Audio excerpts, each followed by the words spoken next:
I couldn't do it. I got a really good story that maybe Ben needs to be in here for. Remember that producer from O'Reilly's show? Here comes Ben. This is a great story. Ben is giving a thumbs up. Remember? I think you fold under questioning. Which one? From The Fugitive? Well, remember Stephanie, who I don't know if she's still producing, but she produced for O'Reilly. Yeah, we talked. And we've talked about her over the years, but basically she was a producer for O'Reilly, right? Yeah. And they were trying to get Anthony and I on O'Reilly's show for a long time, and they were using this girl Stephanie. Like, she was coming into our show, interviewing us, talking to us, trying to convince us this would be a good thing. Remember, she used to hang out in the studio with us, Anthony, right? All this stuff.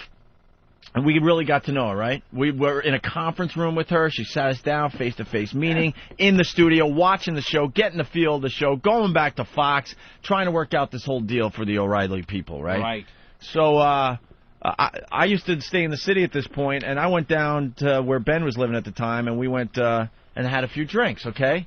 And she happened to be at one of the bars. We ran into Stephanie down there, right? Uh-huh. She's smoking cigarettes. She's drinking.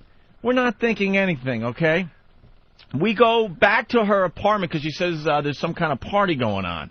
We go into her apartment, and a bunch of her roommates and their friends were listening to Pink Floyd, was it? Dark Side of the Moon. Dark Side of the Moon, and they were just completely hammered. The lights off and just like, yeah. Lights Why off does and this story stuff. sound familiar? I've told you. I don't think I've ever told it on the air, though. Really? No, never been. This has never been told on I there. don't think so. 'Cause Not the whole story. No? No. All right, because I'm kind of thinking I remember hearing this recently, and I thought it was on the air. Off the air, we talked about it. Yeah, Off the air. Okay. Yeah, there's a couple other parts of the story. So we weren't really feeling it because these people were really just shit-faced and just laying around with, like, black lights on and lava lamps and Dark Side of the Moon playing.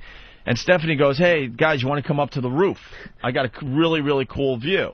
So we go up there with some beers or something, Ben, right? Yeah, I don't. Yeah, something. Which, yeah, she just proceeded to ply Opie.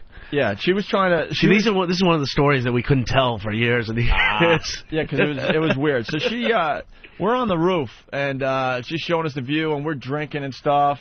And I'm getting kind of uncomfortable because now she's, like, hitting on me, and I'm thinking, well, we're trying to do something with Fox and Bill O'Reilly. This is not a good scene, you know? And then Ben, like, you had enough at that point, right? I left. Yeah, I left you there. Ben leaves. I'm still on the roof with this girl. She goes, I'll be right back. She comes back down. She comes back upstairs with a blanket. Oh. She wants action, and that pretty much says it all right there. She's got more, beers happening and stuff. And I had some guilt there because I was going out with someone. I'm like, I can't. I can't. I'm trying to get out of this situation now, right? So I go back downstairs, and I'm trying to remember how this next part happened, but I guess I was I'm trying to remember. There was some reason I didn't leave right away. I was hanging out in the living room with all the stoners and stuff, right? Yeah. And these guys were basically passing out all over the room. And all of a sudden I hear this voice going, Opie. And I'm like, yeah, what? And she goes, come here. And the bathroom door is, like, slightly askew. I go in there. She's completely naked in a bathtub with candles all around, scrubbing her bush. Really? I swear to God. I'm Wants like, to what? show you it's clean. So she's taking a bath, and I'm like, wow. So I check it out for a few minutes. Like, that's really cool. Then I start laughing like an idiot because I'm like, I just can't do this, you know? I swear to you, I can't do this. And I run out of the place. Where was Fred? I know, right? Was Fred in the tub behind her? So Did you leave your underpants, your wet underpants in the car? So You're ripping me off, Rob. I invented this chicks story naked in the bathtub. Yeah, this story sounds familiar. So I just start just giggling like an idiot, and I run out. I run out on her. I'm like, no, this can't happen, you know. Yeah. So I'm running down the stairs of her apartment. She gets to the top of the stairs. She's hammered in a bathrobe, with wide open, yelling and screaming at me because I won't have sex with her. Wow. And I ran out of there laughing. I called Ben immediately, like, dude, you're not going to believe this fucking story. So I tell him, right? So then, now, yeah, and then 2 days later we did the Hooters signing. All right, yeah, this is where it gets really good. So, it was supposed to be a professional relationship because she wanted us on O'Reilly and vice versa. It's like not a good thing if you're, banging the producer of O'Reilly's show while they're trying to get you on there. So remember the CD sign, the magazine signing we did at Hooters? Of course. We were in a lot of magazines because we just got syndicated, and a bunch of magazines did stories on us all at the same time. So we came up with this idea to get our listeners together, and we'll sign some magazines and have a good time at Hooters, drink some beers and stuff. Remember the beer fight and all that happened? So anyway, wasn't Erin there earlier that night making out? Who? Erin, who I eventually went up dating, was there earlier. But I didn't meet her that night, but she was making out with another chick at that Hooters signing earlier that night. Yes, that is. You're right. The one that became your girlfriend for a while. I didn't meet her that day though, but she was making out with a chick. Okay. I had photos of it was just one of our wild get-togethers. You know, it was a wild party. It turned out to be a huge beer fight later on. But anyway, finally, what I'm about to say that ties into what Anthony was saying. We're at the front table signing, you know, the Penthouse interview and whatever other magazines we're in, and I'm sitting next to Anthony, and everything's good, a long line, we have beers and everything. All of a sudden, I turn to Ben. Ben has this look on his face. I'm like, what, Ben? And all of a sudden, he's freaking out. I go, what? All of a sudden, he points to his left arm like this, starts tapping it, and points to Stephanie. Yeah. I turn, and for the first time, notice that she has a fake arm. Yeah, a fake arm. She had a like completely up to the elbow. Fake mannequin arm with a little bracelet on it. Plastic. It's like one of those when you lose your arm, they don't give you a hook anymore. You know, for the most part, you get these plastic arms that actually some of them can move.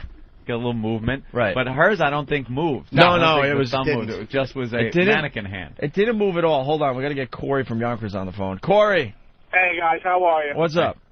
Is this the same chick you guys were partying with her back in the studio, and you took a picture of her skirt and her tampon string was hanging out? No, what happened was... but yes, that is the same girl. Is that the same day, though? Yes. Yeah, same it was day. right after the party. We all went home, but she went back to the office with Stinky, I think. She went back smoked to the pot office with Stinky. And smoked pot, and I think they even had a little thing. And Rick drew an arrow on her.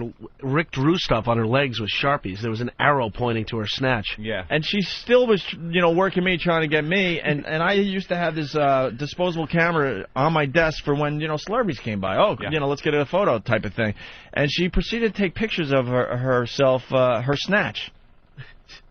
Because she had a skirt on, so she, threw the camera down there and was just snapping away. And string coming down. And she forgot that she was having her time, so all these pictures had a string. Didn't it strike you as odd when she was holding all of her beers with one hand?